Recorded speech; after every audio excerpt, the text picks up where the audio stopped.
I think we can get started. It is 5:35, and if anybody else hops on, they can do so, but we want to be mindful of everybody's time. And thank you again for joining our first Hanford community presentation about our revenue measure, also known as Measure H. I'm Brian Johnson, the Community Relations Manager for the city. And we'll be going through this pretty quickly, but again, want to remind folks that you can put your questions in the Q&A section of Zoom here, and we will get to those once we are done hearing from our city manager as well as our police chief. But let's go ahead and get started.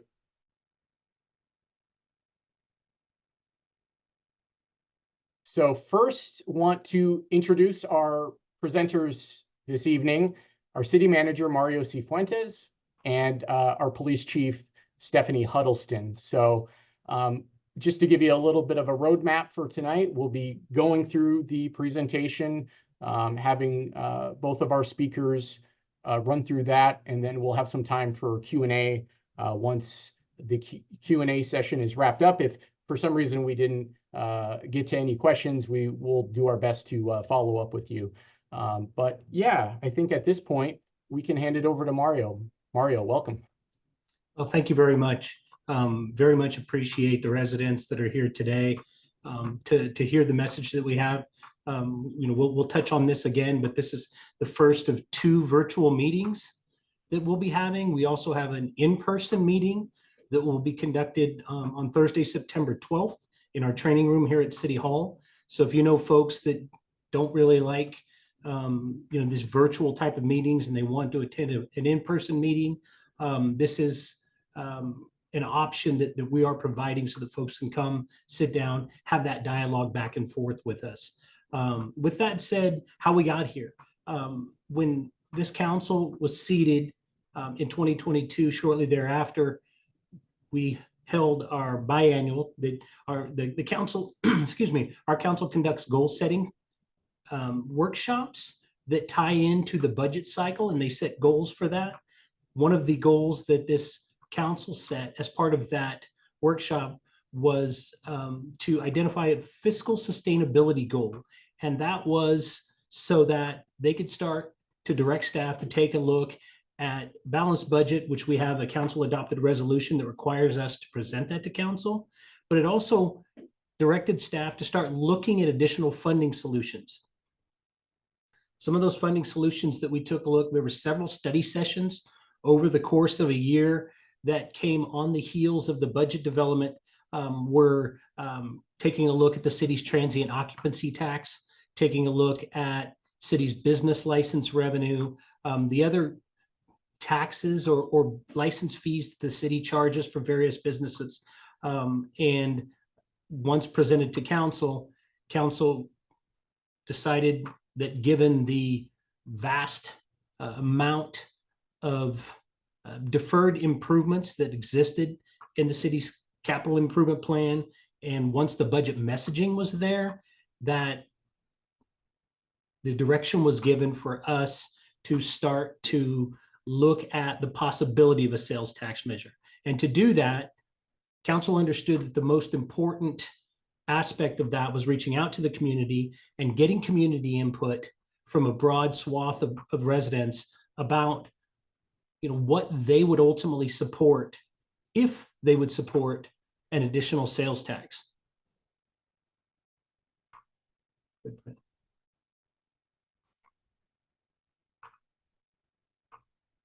The purpose of Measure H is to maintain the city's standing as a great place to live and raise a family, and also to invest in those essential city services, the public safety, streets, and parks that have been overlooked for quite some time now. The Revenue Measure Committee studied both the needs and the functions of the departments and the programs that were funded through the city's general fund. That included the police, fire, streets, parks and community services, and code enforcement. Over the course of many weeks, each department presented the actual needs that their department had, and that gave the Revenue Measure Committee the opportunity to ask questions, to seek follow-up, to come to an understanding as to what they each individually would support, or if they would support an additional sales tax measure. On April 17th, the Revenue Measure Committee unanimously adopted a draft 10-year expenditure plan, which outlines their recommendations for how the potential revenue should be spent, with more than 90% of the funding going towards police, fire, and streets. The following week, the majority of the committee voted to recommend to the City Council that, yes, there is in fact a need for a revenue measure. And that item was presented by the chair and co-chair of the Revenue Measure Committee to the then seated City Council.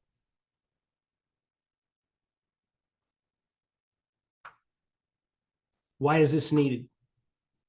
Obviously, I'm not going to sit here and read every square to you, but Hanford is one of only roughly 30 cities in the state of California that doesn't have a district sales tax. The current general fund revenues do not meet the demands. The most recent mid-cycle budget that was amended by council included a deferral of almost $900,000 in allocations for vehicle replacement, computer replacement, things like that we would normally take, but we just couldn't afford it this year to be able to meet the needs in this next budget cycle. Hanford has approximately $60 million in deferred capital projects over the next 5 years. And excuse me, the general sales tax required a 2/3 approval by City Council to place on the ballot in the first place. A general sales tax measure requires support by the majority, 50% plus one of the voters. There was discussion about a special tax. Special taxes have to be passed by a 2/3 vote of the voters. The city of Hanford utilized a professional polling firm, one of the premier in the nation, to poll the community. Random sampling showed that Hanford residents, on average, 30% of Hanford residents do not support a tax of any type. And because a safety tax would require 66.6% approval, it was less than 4% margin of error. And there was no chance for a safety tax to pass. As part of that polling, there were additional qualifiers that would put out there in terms of extending the term, sunset clauses, things like that. And each of those actually resulted in a reduced percentage of a chance of success for the sales tax measure. I think the most important part to take a look at is a 1% sales tax for the city of Hanford would generate $19 million in annual revenue for the first year. For those that have taken a look at the city's adopted expenditure plan, you'll note that the expenditures align with the revenue based on the calendar year that those revenues would come in. And there is an inflator in there. There's assumptions that are made. They're conservative assumptions, but those assumptions would allow the city's Measure H revenues, which will be maintained in a separate fund and follow the expenditure plan, to be tracked separately and ultimately to have input from the public and the oversight board before those funds are ever expended, before any amendments are ever made to that expenditure plan.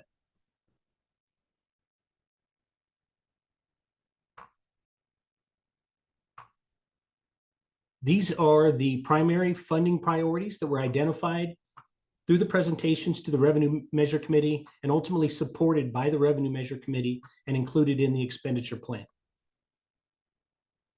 Additional police patrol officers and vehicles, more firefighters, an additional fire engine, a new public safety building, a new fire station. For those of you that follow city government on a regular basis, you would know that we have 2 locations for future fire stations. The one fire station that ultimately will be built in the east will ultimately be funded by impact fees, because that area has not been built out yet, because the city has been remiss and unsuccessful in passing a sales tax measure. Previously, we do not have the existing funding to build a fire station in the Northwest. And so that was included in this expenditure plan.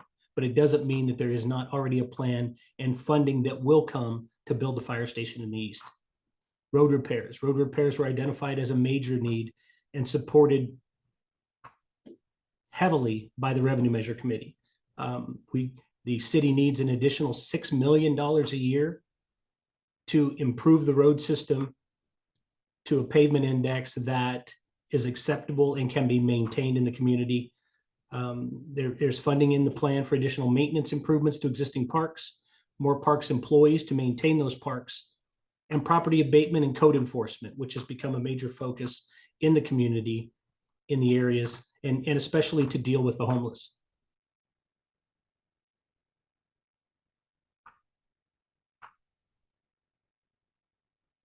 The Revenue Measure Committee was educated on the primary functions and needs of the departments and divisions funded by the city general fund: police, fire, streets, parks and community services, and code enforcement.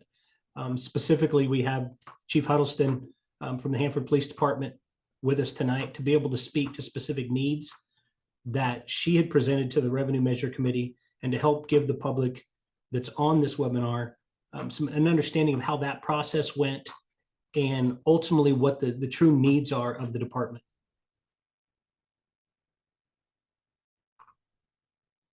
This is a quick receipt that we've put together that kind of shows the division of sales tax. Most folks believe that the 7.25% sales tax that's currently collected on purchases in the city of Hanford all goes to the city of Hanford. That's not the case. Less than $1 out of $7.25 comes to the city of Hanford. The state of California and Kings County gets $6.30 of that amount.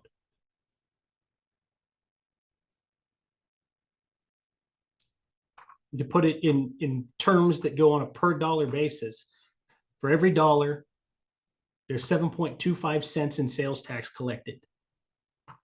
The state of California and Kings County gets 6.3 cents of that, and the city of Hanford gets less than a penny.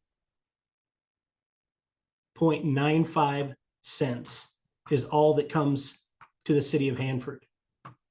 So you see that a 1 cent sales tax or 1% sales tax, as they're used interchangeably in the city of Hanford, would result in a doubling of the sales tax revenue that currently comes into the city of Hanford.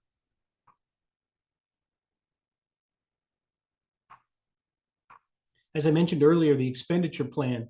The expenditure plan outlines those elements that will be addressed over a 10-year period. And if you go to that, www.hanford.city/revenue measure, scroll down to the bottom, and there's several documents that are included on that page. One of those is the council adopted expenditure plan. It's a 10-year plan. It lays out a foundation for what could be delivered in that time period if revenues are realized. Should a revenue measure pass, each year would be looked at independently prior to the budget adoption. Any changes to that expenditure plan would need to be approved and recommended by the city's oversight board that will be appointed, and they would make recommendations to council for any amendments and incorporation into the annual budget.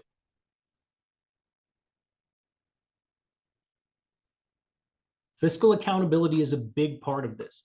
When this council was seated, they were hesitant to support a sales tax measure because they recognized that our community needed to have a significant level of trust in the accountability of a measure if they were going to support it and ask the residents to support it.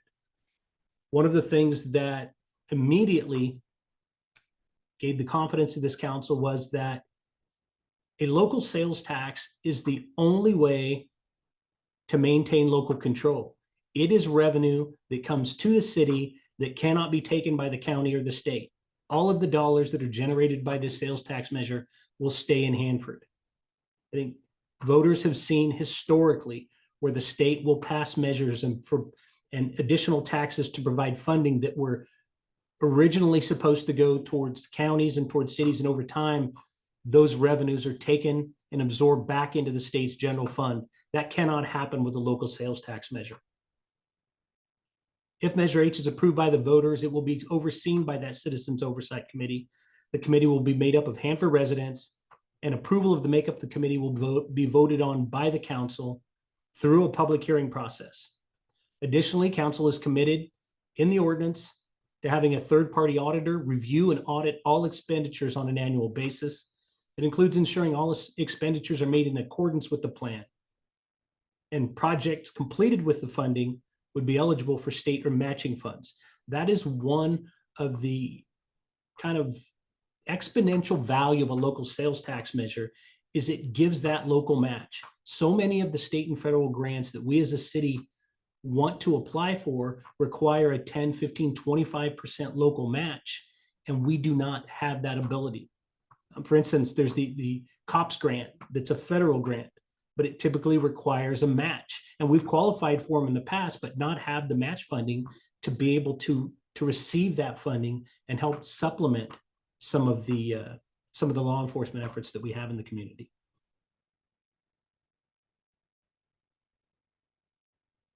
As I mentioned at the outset, the City of Hanover will be hosting 2 additional meetings to answer resident questions about Measure H. We have the first in-person one will be on September 12th here in the City Hall training room. And Brian, if you could chime in on the last virtual one, I'm not sure right now.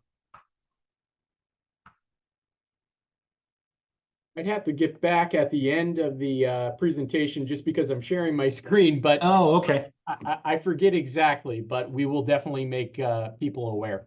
Thank you very much.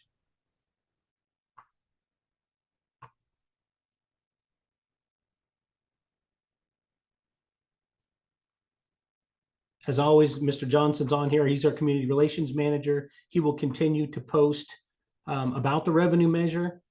Please take advantage of our social media and follow the City of Hanford. We will be pushing out much more informational materials, including videos, including additional postings, and all of the information. We will also utilize the questions that are submitted tonight to generate additional messaging to the community, to answer the questions that folks may not be a part of this webinar, but have those same questions. And so we were able to push that messaging out.